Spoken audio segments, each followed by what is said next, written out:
what she's doing. You have to be aware, like she may leave a tap running, so you have to go and shut it off and make sure she's not getting into the sharp knives and things like that. So it's someone that she needs to be supervised. Can't ever be alone. I can't leave her home alone ever. Yeah. So. And what support have you received from the healthcare system to look after your mom? Well, I had a couple visits from a very nice home care nurse. She's works for the government, so she's part of the umbrella group. But then they kind of just they hand it down to their hired services, if you will. You know, you don't get privatized service. Yeah, it is. Probably won't mention it, but by name, but because I think there's a few.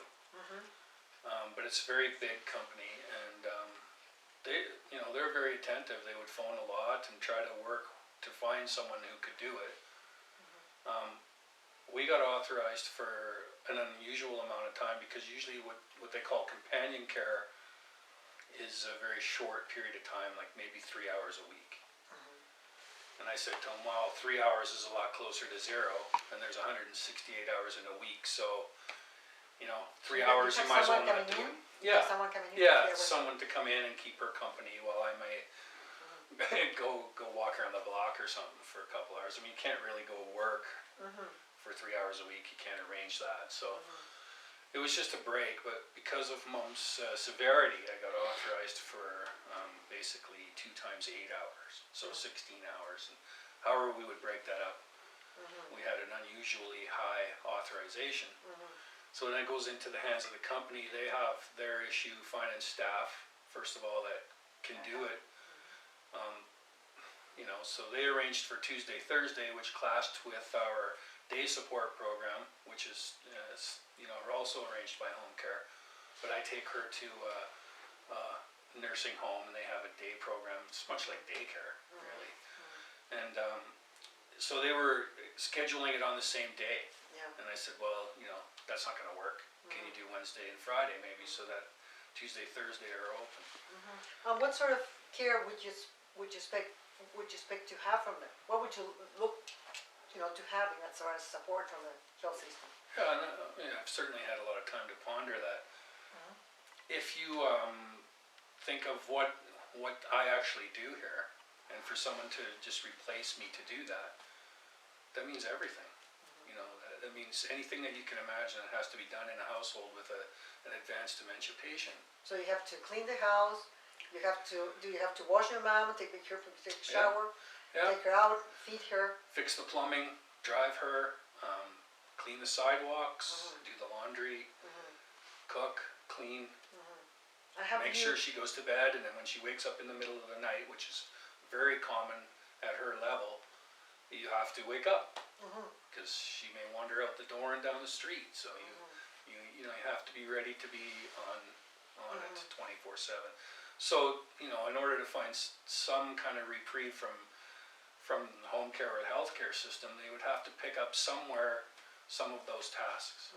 Probably more in the daytime type of thing. Right now, part of the problem has been with the system the way it is now, and with the private care, and they have so many people that they have to draw from. We could never get the same person, and part of being able to accomplish a healthcare goal from the system, in order for my mom to be comfortable with her, they have to be familiar. So it can't be a different person every time.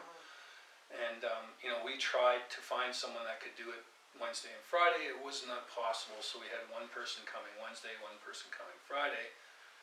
That failed too because the girl that came for Wednesday didn't really engage with my mom, and the girl that came Friday once decided she didn't want to do it, or she didn't like the commute. There's no consistency. Yeah, there wasn't any consistency, and they didn't have a pool of employees to draw from. First of all, trained to handle Alzheimer's dementia, which is a pretty specialized type of training. And secondly, enough people there to draw someone that could do 2 days a week. So have you looked into placing your mom somewhere? Is there any facility? Yeah, we are. We're in that process, and because of her severity and my particular situation, she's next available bed. But we've come to that point now, so I'm able to tell you that, yeah, we are next available, but that could be next week or next year. Really don't know, and there's no indication, so. And how is this impacting your personal life? Well, anyone can imagine there isn't a personal life, really. I mean, this is my personal life. Whatever I'm doing here is... Looking after your mom is your personal life. Yeah, that's the whole thing. So if I get a break from some family members or, well, there isn't anybody else. So the day program, we only do Tuesday because that was all that was available so far. So that's 5 hours between 9 and 2 on Tuesday, where she goes sometimes reluctantly to that program, and I can, go to the bank and go to the lawyers and do other chores for that period of time. The rest of the time I'm here 100%, so I can't go out in the evening, or it's tough to even make a phone call sometimes, so because she'll think that I'm talking to her, so that's happened when I'm talking to you even, so. Is this having any financial impact on you as well? Well, I can't work. Yeah. I mean, I can't predict when I'm gonna get beyond the 5 hours that I have on Tuesdays. I cannot predict when I'm gonna have any time to go work at all. So there is no income. Yeah. I'm sure there's people that are far worse off than us. The house is paid for. Yeah. We have some money, but that's not my money. Yeah. And I have my own debts to pay, which, I'm barely managing that, so. Your life to live too. Pardon me? Your life that would like to, personal life you would like to live. Yeah, well, else. yeah, exactly. So I don't have a work life or a personal life beyond this. This is my work and personal life. Until you're able to find a place for your mom. Yeah, that's right. And so there's, we're next available bed, because that's how severe she is. There's no indication of when that might be. That would be helpful to me, because at least I could plan something around that. Instead of having to jump into the pool when it's full suddenly. So there's that. But, it would take a lot of pressure off if you knew. But there are a lot of private options, of course, which force you to look at other ways, right? $5,000 a month, maybe plus. In order to get care for her, would force us to sell the house in order to pay for it. Yeah. So, again, I guess we're fortunate to at least have that option, where some just, it's out of the question. So. And to the government and the people who are running the whole healthcare system, what is your main message? What is that people in your situation are all looking for? What is the solution? What do you see would be the solution to all this? Oh, yeah, that's hard to wrap up in any one conversation. It's become such a dynamic situation. You've lived in France, I've worked in France. We see how it can work under a different system. Certainly, I cannot for a second think that money is really, truly the issue. It's how it's dispensed, how it's used. And I think, I don't know, we've had a PC government in Alberta for 40 years? Almost my entire life. So they can't blame anybody else. They can't do what the federal government currently does and puts it back on the Liberals of a few years ago. They can't really do that. We're here based on what they have done. It's all on them. And the kind of wealth that we have in Alberta, really, I think should be able to pay for health care for every Canadian, not just Albertans. It should be able to do that hands down easily. But I think personally that they are under receiving revenues from royalties. Like, they're just not having much of a backbone that way. They're being pushed around. And they've done a remarkable job in this province. I'll say that probably the most remarkable thing they've accomplished is to have everybody sort of fall in line with their way of thinking. That healthcare spending is somehow wasteful. I've never seen it that way. First of all, the money that you put into healthcare in your own province is spent here.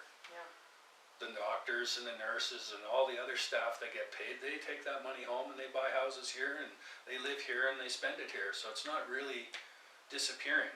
And we need people in good health, don't we? Well, that's a mark of society.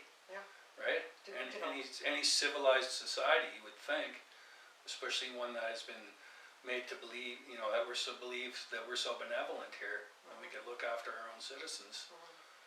Can't be a money issue. I'm just never gonna buy that. Because the money's there, and it's not wasted when you spend it here. The benefit to your society through healthcare is just immeasurable. It seems to me total disorganization, like nobody knows where the money is. No, I think they do, but they keep it quiet, and that's why I say that it's been a remarkable achievement on our part, is to most of the wealth from this resource that we're told over and over and over again that we are the owners of, it disappears not only from Alberta but from Canada completely. And that's the remarkable job they've done, is to have us not see that, to divert our attention away from seeing that. And then they can easily tell us that we have to cut back on spending on this and spending on that, and there won't be a corresponding cut in taxes. They'll probably continue to stay static or maybe rise a little bit, but we'll cut all these things to save money so that we don't have to charge you more. I don't buy that at all. But at the same time, we have user fees all over the place. Well, that too, and I think that's just part of the smoke screen, right? Yeah. It diverts attention even farther away from what I think is them sort of giving the wealth away. We have 3, maybe pushing 4 million people in Alberta. It's just unfathomable that we have such revenue problems. And being right in the red, and we don't take care of our people. The school system is going the same way. Yeah. It's just. So where's it going? And like Dr. Sherman says, the Ministry of Healthcare affects every other ministry in Alberta, and you can see it if you look at it in different ways.